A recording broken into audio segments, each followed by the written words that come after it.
Hello বন্ধুরা, welcome to your channel topic travel. আর আজকের টপিকটা তোমরা থাম্বনেল দেখে বুঝেই গেছো। আজকে আমাদের বেনারসের প্রথম দিন। আর আগের দিনই আমরা প্রয়াগরাজ থেকে এখানে ডিরেক্ট বেনারস চলে এসেছিলাম। যারা যারা ভিডিওগুলো দেখোনি তারা নিচে ডেসক্রিপশন বক্সে লিঙ্ক দিয়ে দেবো, তোমরা দেখে নিও ওখানে গিয়ে। আর এই যে দেখছো, এটা আমাদের ডরমেটারি 8টা রুমের, ঠিক আছে? একবারে দেখিয়েই দিই তোমাদের। যেটা আমাদের 900 টাকা করে বলেছিল, বাট আমরা 600 টাকায় সেটেলমেন্ট করে নিয়েছি। আমরা 8 জন আছি এখানে। আর মুখটা একটুখানি কেটে গেছে, যাই হোক, এটা অন্য কিছু না, এটা ভয়েসলি নিয়ে আছে, মানে বোরোলিন। তো এখন আমরা বেরোবো। আজকে বেনারসের প্রথম দিন, নিচে গিয়ে দেখবো। প্রথমে আগে খাবো, খেয়ে দে তারপরে যা যা ঘুরবো সেগুলো তোমাদেরকে ভিডিওর মাধ্যমে আমি দেখিয়ে দেবো। সো এই হচ্ছে আমাদের হোটেল মাধবন ডরমেটারি। তোমরা যারা বন্ধুদেরকে সাথে নিয়ে আসবে বা মোটামুটি গ্রুপে ধরো 7-8 জন আছো, তারা আসতে পারো। ভেতরটা ভালোই পরিষ্কার, বাথরুমটাও ভালো। তো অত কিছু আর দেখালাম না, কারণ এখন পুরোটা ঘুরবো, তাহলে ভিডিওটা অনেক লং হবে। তো চলো আগে সোজা একদম হোটেল থেকে বেরিয়ে ওদিকে খেতে যাবো। পুরানা পান্ডারিবা রোড, আর এরিয়াটা হচ্ছে তোমার ঔরঙ্গাবাদ। তো তোমরা এটা বলে এখানে আসতে পারো। আর হোটেল থেকে বেরিয়ে মোটামুটি বাদিকে ঘুরলেই 5-7 মিনিট হেঁটে আসলে তোমরা দেখতে পাবে শ্রীরাম হোটেল। তো এটা পুরো শুদ্ধ শাকাহারি, মানে ভেজিটেরিয়ান হোটেল। তো চলো ভেতরে গিয়ে দেখি খাবার আছে, কেন লোকাল লোকেরা বললো এখানে ভালোই করে, আর মোটামুটি বেশ অ্যাফোর্ডেবল প্রাইস, সাধ্যের মধ্যে দাম। তো আদৌ কি সাধ্যের মধ্যে দাম? চলো সেটা গিয়ে একটু দেখি। আর এই হচ্ছে আমাদের থালি। একটাতে পনির দিয়েছে, একটাতে ডাল। আমাদের এখানে রুটি দেওয়ার কথা ছিল, বাট রুটির বদলে আমরা এক্সট্রা রাইস নিয়ে নিয়েছি, মানে চাল নিয়ে নিয়েছি। ওখানে একটা তরকারি দিয়েছে। আর তোমরা যদি আলাদা রাইস চাও, তাহলে কিন্তু আলাদা তোমাদের 70 টাকা দিয়ে রাইস নিতে হবে। বড় এক থালা দিয়ে যাবে। তো তোমাদের 4 জন থাকলে পরে আরামসে সেটাই হয়ে যাবে। খাওয়া কমপ্লিট হয়ে গেল এখানে। দেন 120 টাকা দিয়ে আমাদের থালিতে একদম ভর পেটটা ভাত ছিল, মোটামুটি পেট ভরে গেছে সবারই। আর পরে ভাত নিয়েছিলাম এক্সট্রা ফুল প্লেট, তাতে 70 টাকা নিল। খালি একটাই দুঃখ, লাস্টে একবার চাটনি চেয়েছিলাম, দাদু চাটনি দিল না। এখানে কিন্তু রাস্তায় প্রায় মাঝে মধ্যেই বিভিন্ন জায়গায় বিভিন্ন রকম ভান্ডারি তোমরা পেয়ে যাবে, দর্শনার্থী আর যারা তীর্থযাত্রী থাকে তাদের সেবার জন্য। এরপর বেনারসের চেনা অচেনা গুলিগুলো ধরেই আমরা হাঁটতে শুরু করলাম বিভিন্ন চেনা অচেনা মন্দিরের উদ্দেশ্যে। তো চলো সবার প্রথমে দেখে নেব যে আমরা আজকে কোন মন্দিরটা সবার প্রথম দর্শন করব। এই হচ্ছে মহামৃত্যুঞ্জয় মন্দির। চলো এবার ভেতরে যাই, ঢুকি, দেখি। মহামৃত্যুঞ্জয় দেবাদিদেব মহাদেবেরই অপর একটি রূপ হচ্ছে এই মহামৃত্যুঞ্জয়। পূর্বের কাশী এবং বর্তমানের বেনারসের দারানগরে অবস্থিত এই মন্দিরটি। মৃত্যুঞ্জয় কথার অর্থ হচ্ছে মৃত্যুকে যে জয় করে। আর এই মৃত্যুঞ্জয় মন্ত্রই কিন্তু মানুষের মৃত্যুসজ্জায় তার কানে বলা হয়। আর এই মৃত্যুঞ্জয় মন্দিরেই কিন্তু আছে এক বিশেষ কূপ। তো সেটা আমি তোমাদের একটু আগে গিয়ে দেখাবো। তো চলো তার আগে তোমাদেরকে আরও অন্যান্য জিনিস দেখিয়ে দিই। এই মন্দিরটি কিন্তু 1800 শতকে তৈরি হয়েছিল, এবং এই বড় মন্দিরটির মধ্যেই মহাদেবের কিন্তু অনেক ছোট ছোট মন্দির আছে। এছাড়াও রয়েছে বজরংবলীর মন্দির এবং তার সাথে শনি দেবতার মন্দির। আর এখানে কিন্তু মহাদেবের বিভিন্ন অবতারের নাম রয়েছে।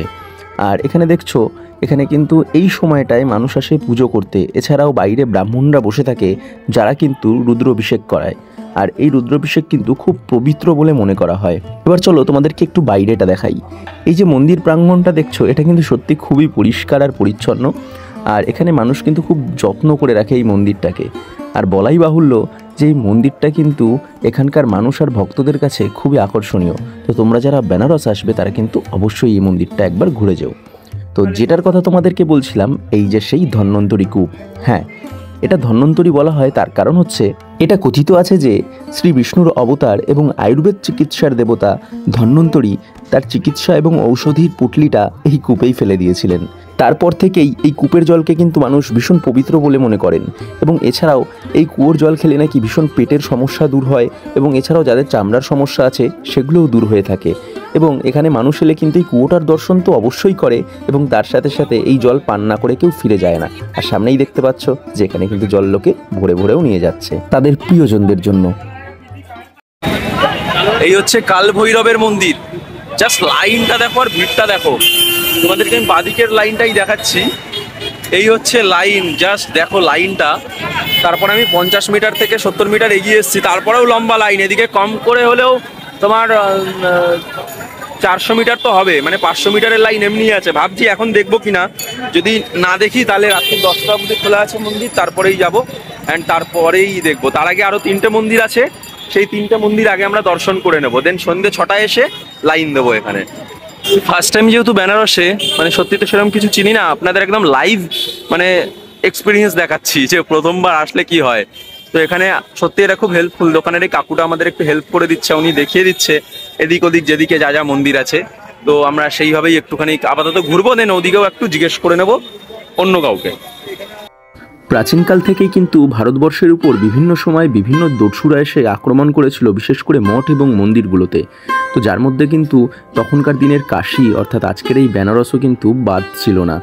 এবং এত ধ্বংসলীলা চালানোর পরেও কিন্তু এই বেনারসের বিভিন্ন অলিগলিতে এখনও প্রচুর মন্দির অবশিষ্ট আছে, যার সংখ্যা গুনলে প্রায় 3000 হয়ে যাবে। আর কে বলেছে প্রেম শুধুমাত্র মানুষের মধ্যে হয়?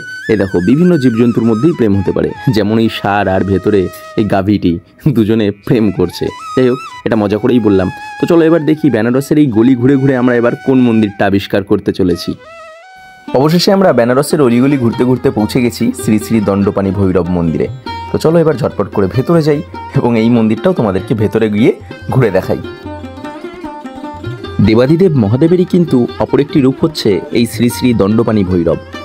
এবং এই দণ্ডপাণি নামের কারণ হচ্ছে শ্রী শ্রী দণ্ডপাণি ভৈরব কিন্তু বিভিন্ন রকম দণ্ড, যেমন কালদণ্ড, কর্মদণ্ড, ভোগদণ্ড, রাজদণ্ড, এইসব দণ্ড দিয়ে থাকেন এবং এইসব দণ্ড থেকে মুক্তও করে থাকেন।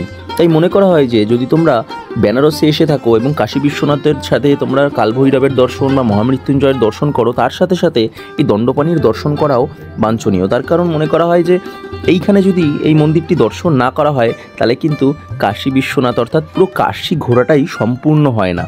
তাই আমি তোমাদেরকে বলবো, যখনই তোমরা আসবে এখানে তখনই কিন্তু অবশ্যই 3-4টে প্রধান মন্দির অবশ্যই দর্শন করো। তার মধ্যে এক হচ্ছে বাবা বিশ্বনাথের মন্দির, কালভৈরবের মন্দির, মহামৃত্যুঞ্জয়ের মন্দির, দণ্ডপাণি মন্দির। এই কয়েকটি মন্দির তোমরা অবশ্যই দর্শন করো। এগুলো প্রায় কাছাকাছি আছে, যদি তোমরা লোকজনকে জিজ্ঞেস করো তোমরা অবশ্যই এই সব জায়গায় এসে এই মন্দিরগুলো দর্শন করতে পারবে। তো চলো আমরা এবার এখান থেকে বেরিয়ে দেখি পরবর্তী কোন মন্দিরটা আমরা দর্শন করতে চলেছি। দণ্ডপাণি ভৈরবের মন্দির থেকে বাইরে বেরিয়ে আমরা আবার খুঁজতে শুরু করে দিয়েছি আমাদের পরবর্তী মন্দির। আর সত্যি কথা বলতে একদম প্রথমবার বেনারসে আসলে কিন্তু তোমাদের অলিগলি না চেনা থাকলে তোমাদের কিন্তু প্রচুর ঘুরতে হবে, যেমনটা কি আমরা ঘুরেছিলাম। তো অবশেষে ঘুরে আমরা পেয়ে গেছিলাম শঙ্কটা মাতা মন্দির। তো এদিকে আমরা কিন্তু মন্দির খোঁজার পর সবার প্রথম যে রিয়াকশনটা হয়েছিল সেটা কুন্তলের। ভাই এত হাঁটার পর যখন পেয়েছে মন্দিরটা, ও বলে উঠলো ইউরেকা। মণিকর্ণিকা ঘাট থেকে কিছুটা দূরে সিন্ধিয়া ঘাটের একদম কাছেই হচ্ছে এই শঙ্কটা মাতার মন্দির। তো নাম শুনেই কিন্তু তোমরা হয়তো বুঝে গেছো যে কেন এনাকে শঙ্কটা মাতা বলা হয়। তার কারণ ইনি তার ভক্তদের কিন্তু সব রকম সংকট থেকে দূরে রাখেন। এই শঙ্কটা মাতার মূল মন্ত্রই হচ্ছে ওম নমো শঙ্কটা কষ্ট হরণী ভবানী। 1800 শতকে নির্মাণ হয়েছিল এই মন্দিরটি। বরোদার রাজা যখন এই শঙ্কটা ঘাটটি তৈরি করেছিল তখনই কিন্তু এই মন্দিরেরও নির্মাণ করা হয়। এবং মনে করা হয় যে দেবাদিদেব মহাদেবও কিন্তু তার সবথেকে কষ্টের সময় এই মন্দিরে এসেই আশ্রয় নিয়েছিলেন এবং তার কিন্তু সব কষ্ট এখানেই দূর হয়, এমনটাই কিন্তু কথিত আছে। তাহলেই ভাবুন, যেখানে মহেশ্বর নিজের কষ্ট নিবারণের জন্য এই মাতার আশ্রয় নিয়েছিলেন, সেখানে তো আমরা সাধারণ তুচ্ছ মানুষ। তো আমি সবাইকে বলবো যে তোমরা যারা বেনারস আসবে তারা কিন্তু অবশ্য করেই এই মন্দিরটার দর্শন একবার অন্তত করো। মাতা শঙ্কটা দেবীর মন্দিরের কিন্তু একদম কাছেই হচ্ছে এই অন্নপূর্ণা মন্দির বা অন্নপূর্ণা দরবার। কিন্তু এই মন্দিরটায় ঢুকে একটু খারাপ লাগলো, তার কারণ মায়ের কিন্তু দর্শনটা আমরা ঠিকমতো করতে পারিনি। তার কারণ মন্দিরটায় তখন রিপেয়ারিংয়ের কাজ চলছে, আর চলবেই না বা কেন। সেই 1800-1900 শতক বা 1700 শতকের মন্দিরগুলো এখনও যে দাঁড়িয়ে আছে এটাই অনেক বড় ব্যাপার। কিন্তু তার মাঝখানেও মন্দিরের যে তোমার এই যে আর্কিটেকচারটা এত সুন্দর, শুধু এই মন্দির না, বেনারসের প্রায় বেশিরভাগ মন্দিরেরই। কিন্তু দুঃখিত যে তোমাদেরকে আমি পুরো এই মন্দিরের ভিডিওটা দেখাতে পারলাম না, কারণ জানতাম না যে এখানে ভিডিও করা বারণ। তাই আমাদের প্রায় ভিডিও করতে বারণই করেছিল। তো তার আগে আমি 2-1টা ভিডিও করে ফেলেছিলাম ভুলবশত, সেটাই আমি তোমাদেরকেই দেখিয়ে দিচ্ছি। এই যে নিচে রাস্তাটা দেখতে পাচ্ছ যে নিচের দিকে নেমে গেছে, ওটা কিন্তু একদম এই মন্দিরটার বেসমেন্ট থেকে গঙ্গার ঘাটে চলে গেছে। আর আমরা যে গেটটা থেকে এসেছিলাম ওটা ছিল রাস্তার দিক থেকে। তো মন্দিরটা কিন্তু একদম গঙ্গার পাড়েই তৈরি করা। তো বেশ বুঝতেই পারছো, বেশ দারুণ আর্কিটেকচার, তবে প্রায় ভগ্নপ্রায় হয়ে রয়েছে, তাই জন্য এটা রিপেয়ারিংয়ের কাজ চলছে। তো চলো, তোমাদেরকে তো আর এই দেবী অন্নপূর্ণার দর্শন করাতে পারলাম না, তো দেখি এরপর কোন মন্দিরে যাই।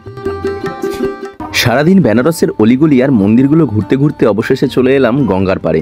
তো তখন কিন্তু প্রায় সূর্য ডুবে সন্ধে নেমে এসছে। আর সন্ধেবেলার বেনারসটা আমি প্রথমবার দেখলাম, কারণ আমি গিয়েছিলামও প্রথমবার। আমার তো বেশ দারুণ লাগছিল।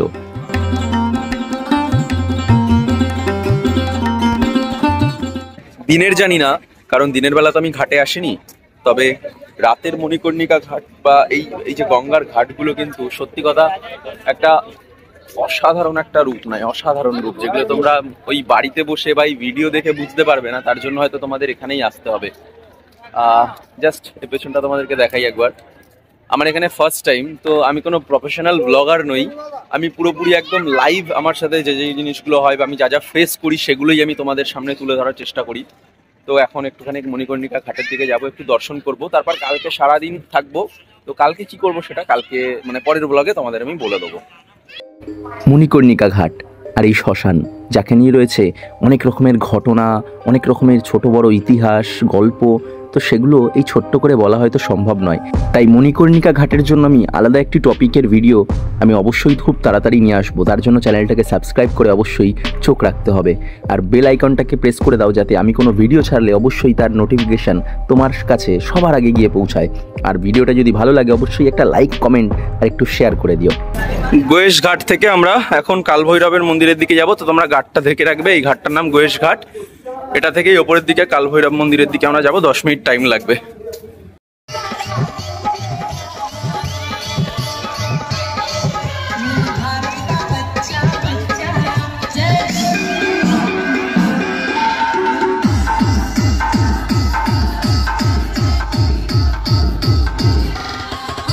বিকেলবেলা 4টের সময় আমরা এই মন্দিরের লাইনে কি যেন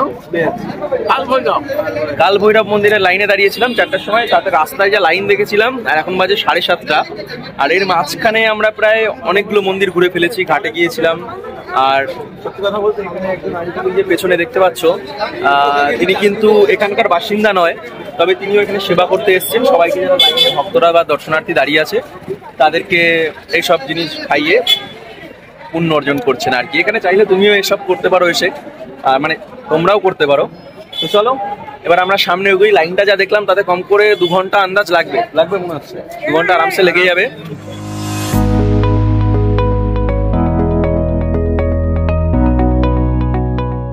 তো ফাইনালি প্রায় 1.5 ঘন্টা পর আমরা অনেকটা এগিয়ে এসেছি। আর মন্দির আর জাস্ট 10 মিটার। জানি না ভেতরে ভিডিও করতে দিবি কিনা, তাই জন্য তোমাদেরকে বলে দিই আর একটা ইনফরমেশন, যে বর্তমানে কুম্ভ মেলার তো প্রচুর ভিড় আছে, তো তোমরা দেখতেই পেয়ে গেছো ভিডিওগুলোতে, ব্লগগুলোতে। তো এখন কিন্তু যে টাইমিংটা আছে সেটা বলি। এই যে মন্দির, এই মন্দিরটা কিন্তু এখন প্রত্যেক দিন ভোরবেলা 3টে থেকে দুপুর 12টা অবধি খুলছে, তারপরে প্রায় 2-2.5 ঘন্টা বন্ধ থাকছে, দেন তারপর আবার দুপুর 3টে থেকে রাত্রি 12টা অবধি খোলা থাকছে। তো তোমরা যখন আসবে তোমরা আসতে পারো। অ্যাকচুয়ালি এত টাইম ধরে হয়তো খোলা থাকে না, শুনেছিলাম যারা লোকাল লোক আছে তাদের কাছে, শুধুমাত্র এত ভিড়ের জন্য এতক্ষণ ধরে মন্দির খোলা রাখছে, নাহলে হয়তো ভক্তরা সবাই দর্শন করতেও পারবে না।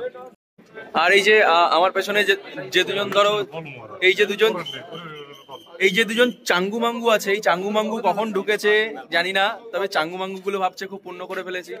তো আমার মনে হয় না যে এইভাবে মাঝখান দিয়ে ঢুকে তোমাদের কোনো পুণ্য হবে। তো যাই করো, এরকম কখনো করো না যে হট করে লাইনে ঢুকে এরকম মাঝখান থেকে ঢুকে যাওয়াটা, দয়া করে এরকম করবে না, ঠিক আছে? এটা খারাপ লাগে খুব, কারণ 1.5 ঘন্টা ধরে রয়েছি, এবার এদের সাথে থোড়ি আমরা মারপিট করব। তো ছেড়ে দিলাম। সূর্য খেতে যায়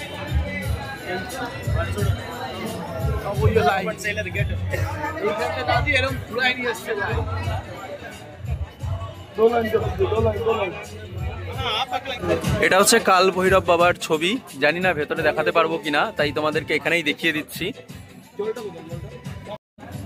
ওই যে সামনে, চলো ভেতরে যাবো। আর মনে হয় না সময় পাবো তোমাদের দেখানোর মতো। তোমরা যারা আছো তারা কিন্তু চেষ্টা করবে একদম এসে তারপরে দর্শন করার, কেন এই ভিড়ের মধ্যে আমার নিজেরই ভালো লাগছে না যে কেউ দুটো কথা বলুক।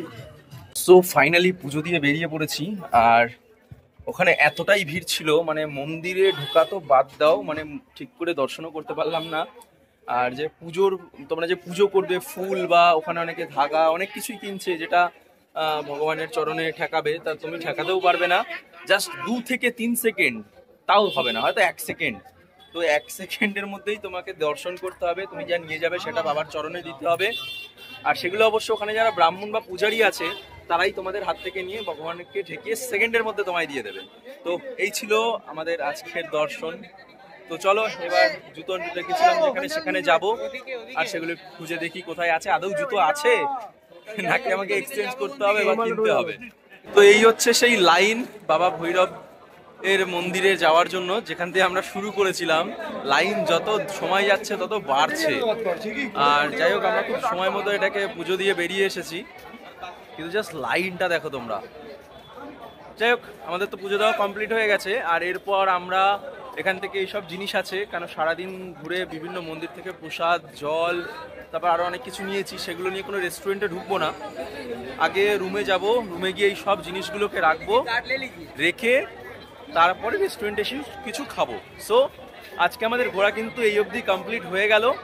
তো পরবর্তী পরের দিন আমাদের বেনারসের সেকেন্ড দিন, কালকে থেকে শুরু হবে। তো কালকে আমরা বিশ্বনাথের মন্দিরে যাব, নৌকো করে ঘুরবো, প্লাস নৌকো করে ঘোরার পর মণিকর্ণিকা ঘাটে যাব, তারপর সন্ধ্যারতি দেখবো, অনেক কিছু আছে। তো এটা পরবর্তী পর্বে পাবে বেনারসের। তো আজকের মতো এখানেই শেষ। সবাই ভালো থেকো, সুস্থ থেকো, আর অবশ্যই চ্যানেলটাকে আরে হবে, বাট লাইক আর সাবস্ক্রাইবটা করে রাখো ভাই, নাহলে পাবে না কিছু খুঁজে। So good night.